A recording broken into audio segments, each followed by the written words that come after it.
It's happening. A year later than we imagined, in front of empty seats and under an inescapable shadow of COVID.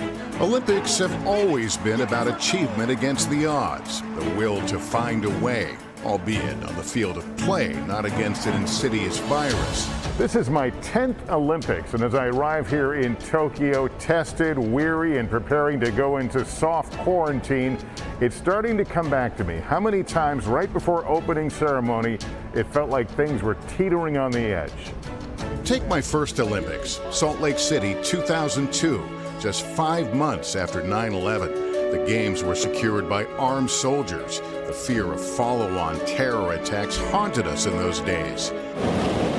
Under the original security rules before September 11th, this balloon or any airplane would not be allowed to get within 3 miles of that site. I remember Athens, 2004. There were genuine worries the venues wouldn't be ready. Over budget and out of time, there was even early talk of whether the games would be relocated to another country. In the lead up to the 2014 Sochi Games in Russia, security fears hung in the air. Would terrorists from the North Caucasus make a move?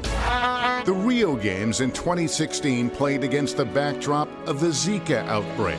They were all serious concerns, but every single time, something magical happened. Unbelievable at the end! He's done it! The athletes stole the show. Simone Biles! And rewrote the headlines. Adversity suddenly not something to fear, but to be overcome and washed away in heady triumph.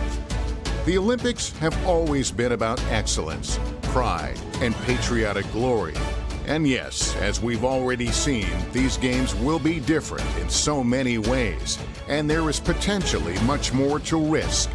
But leave it to the athletes who have waited so long for their moment to do what they were born to do, to find a way to rise above it all. Thanks for watching our YouTube channel. Follow today's top stories and breaking news by downloading the NBC News app.